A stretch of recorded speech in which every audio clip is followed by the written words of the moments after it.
Ketika nafsu ditekan dengan puasa, maka perbaiki diri kita. Buang segala sifat-sifat buruk itu di dalam diri kita. Kita taubat sama Allah Subhanahu wa ta'ala. Orang yang gak bisa mendekatkan diri kepada Allah ketika berpuasa, maka ketika dia tidak berpuasa, dia tidak akan bisa lebih mendekatkan diri kepada Allah.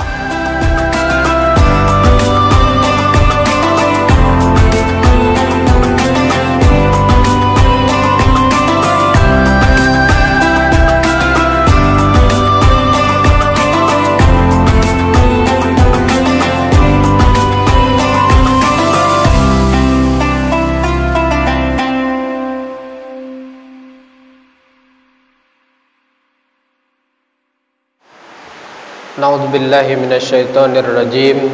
Bismillahirrahmanirrahim.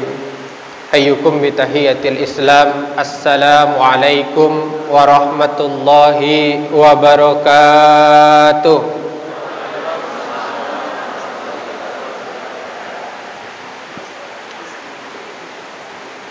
Alhamdulillah. Alhamdulillahi rabbil alamin. Alladzi nahmaduhu wa nasta'inuhu wa nastaghfiruh wa na'udzu billahi min syururi anfusina wa min sayyiati a'malina. May yahdihillahu fala mudilla lahu wa may yudlilhu fala hadiyalah.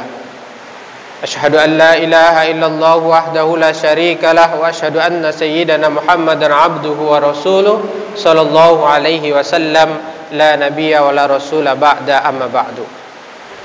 Yang kita hormati Ketua DKM Masjid Istiqna, yang kita hormati para pimpinan, bapak-bapak, ibu-ibu majelis guru yang semuanya insyaallah dirahmati oleh Allah Subhanahu wa ta'ala.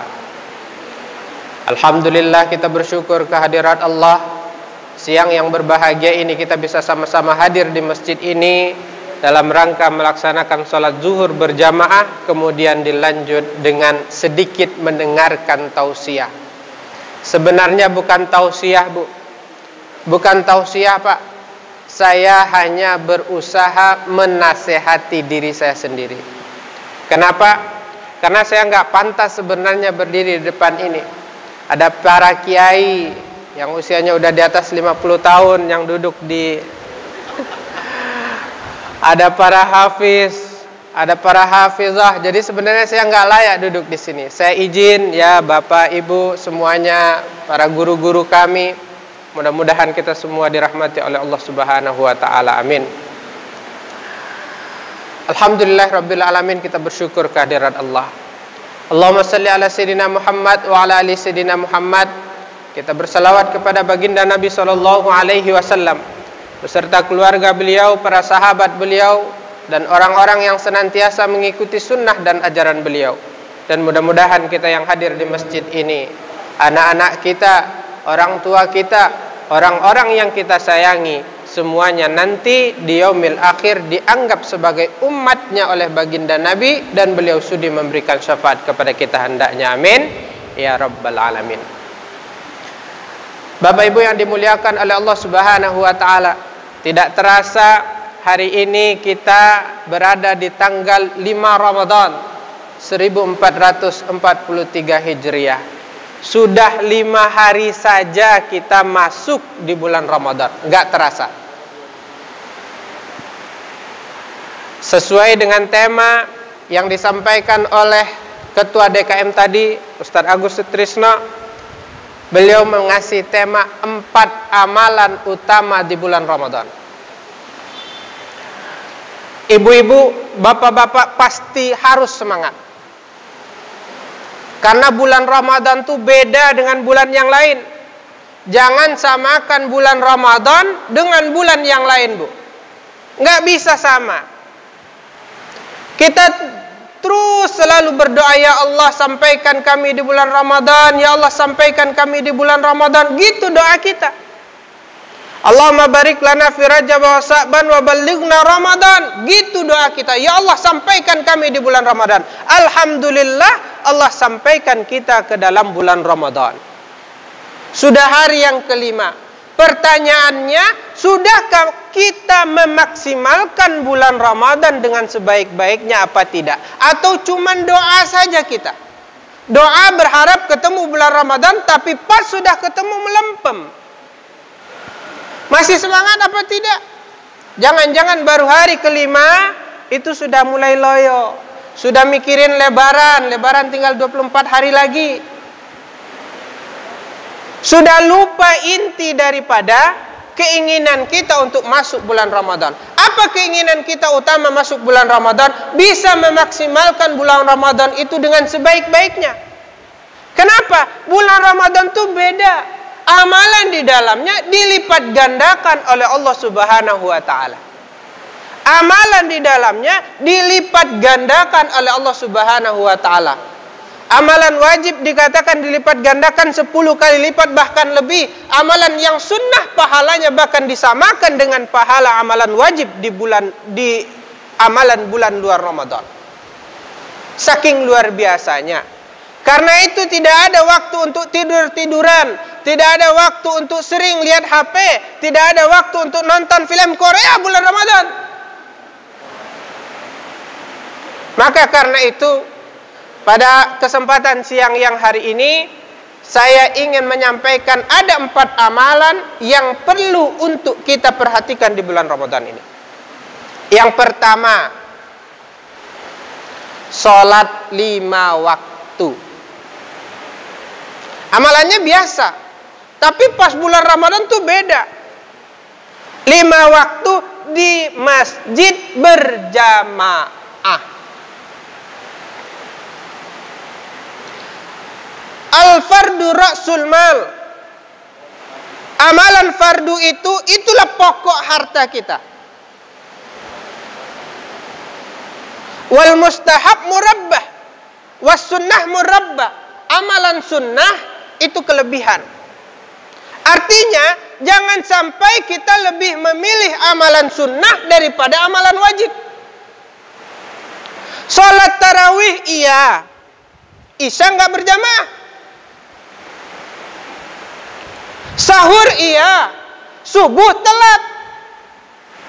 Kan banyak di antara kita yang seperti itu. Buka bersama rame, silaturahmi rame, maghrib nggak jamaah. Itu udah kebalik-balik Bu hari ini.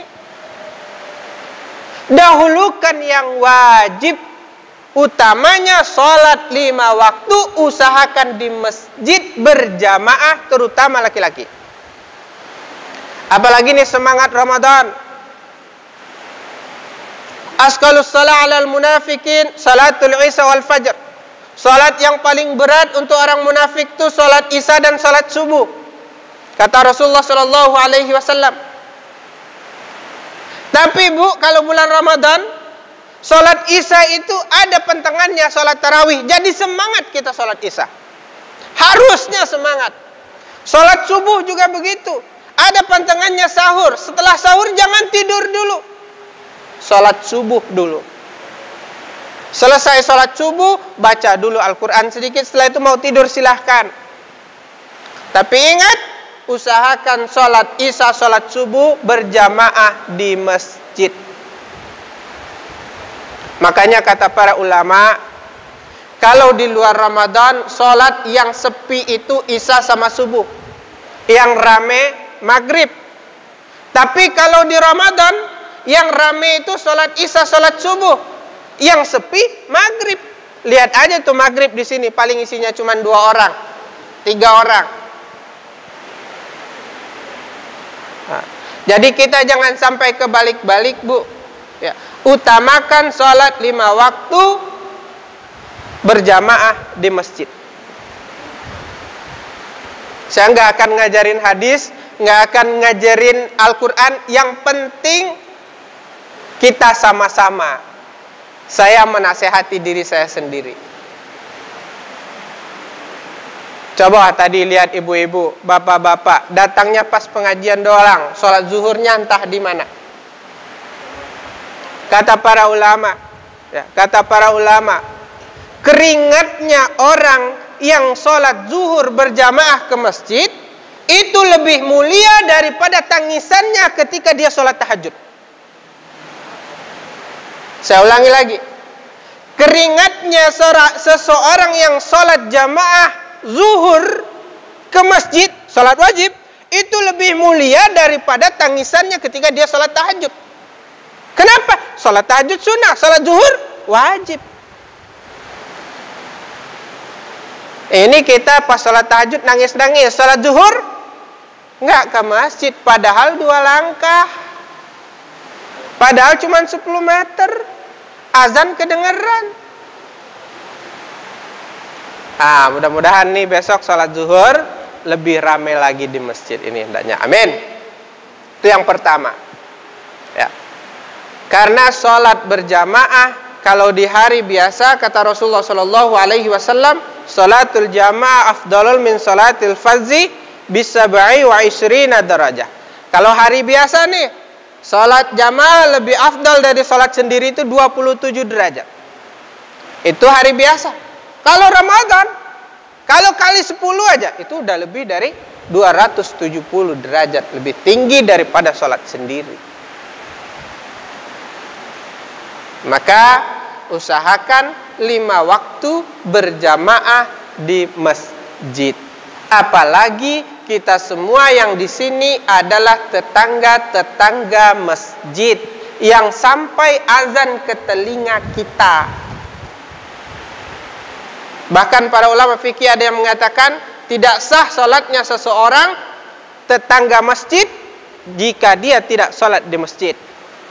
Kalau kedengaran azan ke telinganya, dia nggak jawab azan itu dengan salat ke masjid, nggak sah salatnya di rumah.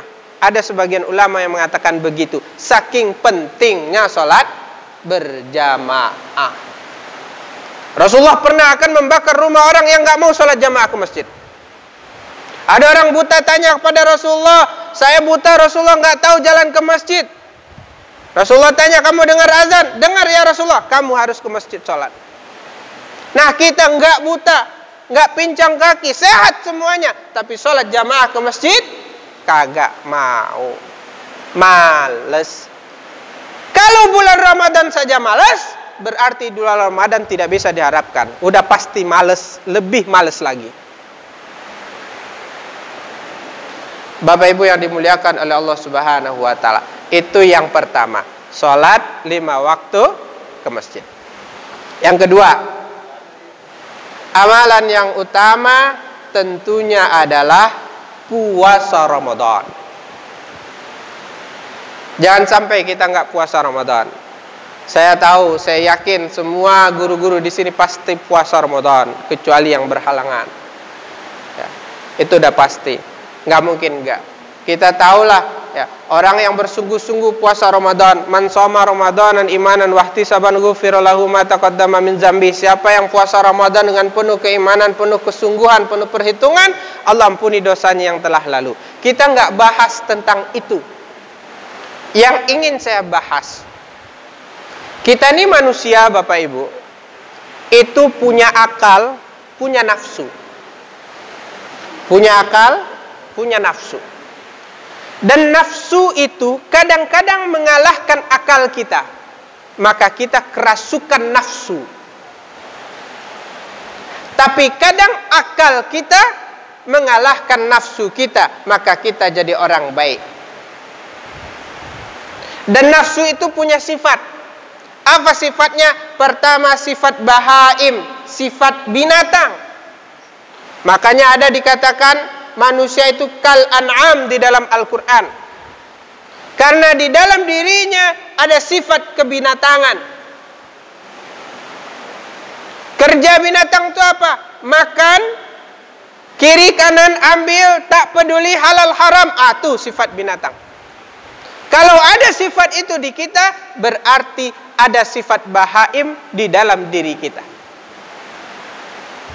Yang kedua, sifat saburiyah. Ganas, buas, ingin menerkam orang lain. Kalau ada yang kelihatan di bawah kita sedikit, udah suruh dia terus, ya. Kita senior, ya kan, guru senior nih, ada junior baru datang. Tuh, dizalimi terus. Nah, fotokopi, tolongin. Ini, tolongin, buatin kopi, tolongin. Itu ada sifat saburiyah, buas di kita.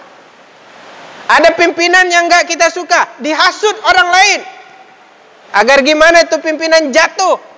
Itu sifat saburiyah namanya. Buas, ingin menerkam orang lain, tidak mau peduli dengan orang lain. Kalau ada sifat itu di kita, ada sifat saburiyah di dalam diri kita. Itu nafsu itu yang berkuasa. Yang ketiga sifat syaitaniyah. Sifat syaitan suka mengunjing, suka membunuh, suka membohongi, suka berdusta. Tuh. Kalau ada sifat itu di kita, punyalah kita sifat syaitan. Yang terakhir sifat rabiyah, ya, sifat Tuhan kita miliki, sombong. Kalau ada yang sombong, berarti dia memiliki sifat Tuhan dalam dirinya. Enggak boleh, Bu. 4 sifat ini harus kita singkirkan dalam diri kita. Maka akal kita harus lebih berfungsi daripada nafsu kita. Maka karena itu, salah satu cara terbaiknya adalah dengan puasa. Makanya sebenarnya bagi sebagian orang, puasa itu bukan kewajiban, tapi kebutuhan. Kenapa? Agar ia bisa menekan nafsu tadi. Biar sifat-sifat hewan tadi, biar sifat-sifat ganas tadi, biar sifat-sifat setan, biar sifat Tuhan itu hilang dalam dirinya. Maka puasa menjadi kebutuhannya. Maka kalau ketika puasa saja dia tidak bisa menekan sifat-sifat buruk tadi, maka di luar ketika dia tidak puasa, maka pasti dia dikuasai oleh sifat-sifat itu. Maka ini kesempatan kita. Ketika nafsu ditekan dengan puasa, maka perbaiki diri kita. Buang segala sifat-sifat buruk itu di dalam diri kita. Kita taubat sama Allah Subhanahu wa ta'ala. Orang yang gak bisa mendekatkan diri kepada Allah ketika berpuasa, maka ketika dia tidak berpuasa, dia tidak akan bisa lebih mendekatkan diri kepada Allah. Kita harus berubah, Bu. Salah satu cara berubah terbaik adalah dengan puasa. Belajar kita kepada ulat. Ulat binatang yang menjijikkan. Hinggap di kayu, kayu menjadi lapuk. Ketemu sama orang bikin gatal. Tapi ia bisa menjadi sesuatu benda yang sangat mulia ketika ia berpuasa. Ulat berpuasa 11 hari, kemudian dia menjadi kupu-kupu. Menjadi sesuatu yang indah dilihat, menjadi sesuatu yang indah dipandang dan bermanfaat untuk orang lain. Maka kalau kita benar puasanya, kita insya Allah yang sekarang jadi ulat, nanti kalau puasa kita benar, di luar Ramadan kita akan menjadi kupu-kupu insya Allah. Amin. Itu yang kedua, Bu. Yang ketiga, amalan yang paling utama di bulan Ramadan itu adalah membaca Al-Quran. Ini versi saya aja, Bu. Ibu kalau cari di Google nggak nemu. Ini versi saya aja. Yang pertama sholat 5 waktu, kedua puasa, yang ketiga baca Al-Quran. Kenapa baca Al-Quran? Ini saya ingin cerita. Bapak Ibu di sini, kalau ada yang dekat dengan Pak Bupati, senang apa enggak? Senang apa enggak? Senang. Jangankan sama Pak Bupati, sama keluarganya Pak Bupati dekat, senang apa enggak? Senang. Kalau ibu yang jadi keluarganya Pak Bupati, lebih senang apa enggak? Ya senang banget. Kenapa? Karena kalau seandainya kita butuh sesuatu, gampang ngomongnya, enak ngobrolnya. Nah sekarang ya, itu hanya sekedar dekat dengan bupati, manusia. Bagaimana kalau kita dekat dengan Allah?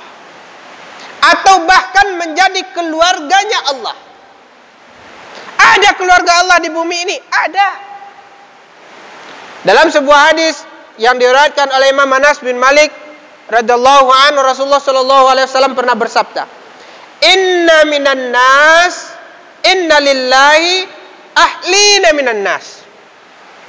Sesungguhnya bagi Allah itu ada keluarga-keluarganya dari manusia. Jadi dari manusia ini, dari kita-kita ini ada keluarga Allah. Para sahabat nanya, bukannya Allah itu nggak beranak, nggak diperanakan, kok ada keluarganya? Manhum ya Rasulullah, siapa mereka ya Rasulullah? Maka kemudian Rasulullah SAW menjawab, hum ahlul Quran. Mereka adalah ahli Al-Quran wa khassatuh, dan orang pilihan-pilihannya Allah. Maka kalau kita ingin menjadi keluarganya Allah, maka kita harus menjadi ahli Al-Quran. Siapa ahli Al-Quran? Ahli Al-Quran itu adalah orang yang rajin baca Al-Quran, orang yang rajin mempelajari Al-Quran, orang yang rajin mentadaburi Al-Quran, orang yang rajin mengamalkan Al-Quran.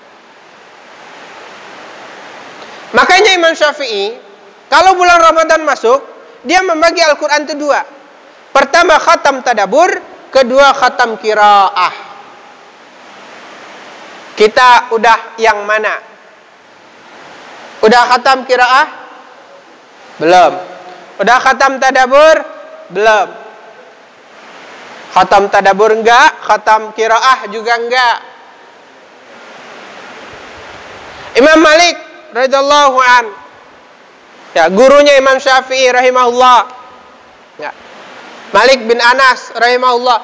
Beliau ini kalau sudah masuk bulan Ramadan, Pak, Imam Malik tuh kalau sudah masuk bulan Ramadan, beliau tutup semua pengajian. Nggak ada lagi itu ceramah-ceramah bulan Ramadan. Nggak ada lagi ngisi pengajian-pengajian bulan Ramadan. Beliau fokus khusus bulan Ramadan Al-Quran. Baca Al-Quran, tadarus Al-Quran, tadabbur Al-Quran, mengajarkan Al-Quran. Hanya itu. Itu Imam Malik. Maka karena itu, bulan Ramadan itu adalah bulan diturunnya Al-Quran, sebagaimana yang dibacakan ayat oleh Ustadz Kiai tadi. Bulan Ramadan bulan diturunkannya Al-Quran, maka kita harus mengkhususkan bulan Ramadan ini dengan Al-Quran. Jadi di dalam agama kita ini, Bu, Pak, ada amalan tertentu itu di tempat-tempat tertentu. Afdalnya di tempat-tempat tertentu. Bulan Zulhijjah itu yang afdal apa? Kurban. Yang afdal apa? Haji. Bulan Muharram yang afdal apa? Nyantuni anak yatim. Bulan Rajab yang afdal apa? Beliin istri tas baru. Ya, ngajak istri makan di luar, di kafe, nyenengin keluarga. Itu bulan Rajab. Kalau bulan Ramadan, baca Al-Quran. Maka sekarang bercita-citalah, baru hari yang kelima, minimal Ramadan tahun ini harus khatam qiraah minimal 1 kali. Dan bercita-citalah dalam hidup minimal khatam tadabbur 2 kali seumur hidup. Jangan pernah kita seumur hidup tidak pernah khatam tadabbur Al-Quran. Mulai dari Al-Fatihah sampai An-Nas nggak pernah dibaca artinya, nggak pernah dipelajari. Bagaimana kita akan mengamalkannya jika kita tidak pernah mentadabburinya? La khaira fil qira'a illa bitadabbur. Tidak ada kebaikan kalau membaca saja tanpa ada tadabbur di dalamnya. Maka tadabbur adalah suatu hal yang harus dilakukan terutama oleh Bapak Ibu pendidik ini. Maka mari kita mulai mentadabburi Al-Quran. Ada sebuah kisah.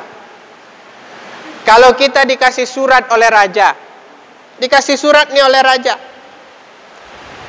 lalu surat itu kita bingkai, kita taruh di tempat yang tinggi, kita muliakan, kita cium, raja senang apa enggak? Enggak senang, Bu. Kenapa? Karena raja ngirim kita surat tujuannya bukan untuk itu. Raja ngirim kita surat tujuannya adalah untuk kita baca lalu kita amalkan.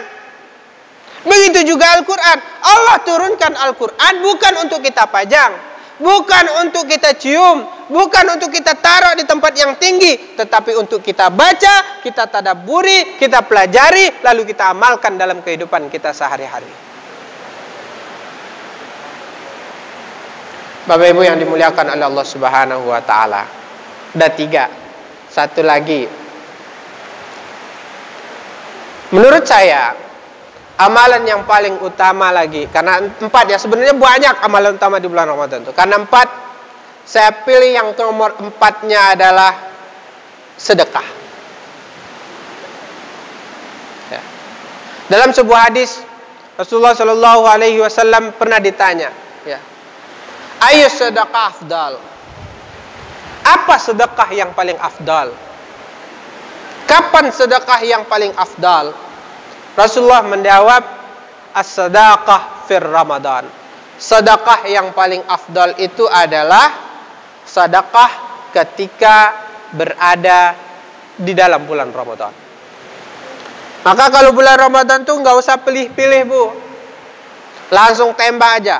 Pap, kasih aja. Lewat kotak amal langsung tap. Nggak ada pilih-pilih, nggak usah diinin. Sekarang nih kesempatan ini. Nah, dalam sebuah hadis juga Rasulullah Shallallahu Alaihi Wasallam itu dikatakan, karena Rasulullah Shallallahu Alaihi Wasallam ajwada dan nas.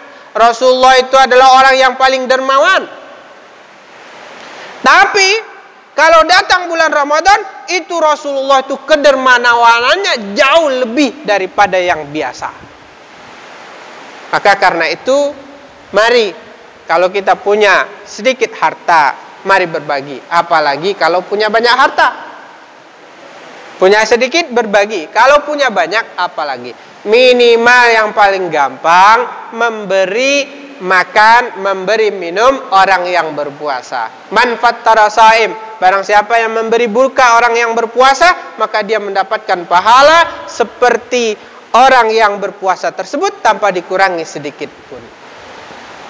Ada segelas air, kasih segelas air. Ada sebutir kurma, kasih sebutir kurma. Taruh di masjid, taruh di pinggir jalan. Banyak ojek, banyak gojek yang mungkin lewat ketika pas lagi azan, kasih.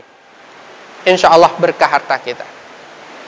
4 amalan ini, karena tadi katanya 4, jika kita amalkan dalam bulan Ramadan ini, insya Allah di luar Ramadan kita menjadi kupu-kupu. Jangan sampai kita pas Ramadan masuknya hitam, keluar Ramadan juga hitam. Nggak ada bekasnya Ramadan dalam kehidupan kita. Bu'dan liman adraka Ramadan falam yughfarlah. Jauh dari rahmat Allah. Celakalah orang yang kalau dia bisa bertemu dengan bulan Ramadan, berjumpa dengan bulan Ramadan, Allah kasih panjang umur dia bisa ketemu bulan Ramadan, tapi di akhir Ramadan dia tidak diampuni oleh Allah, maka celakalah dia, jauhlah dia dari rahmat Allah.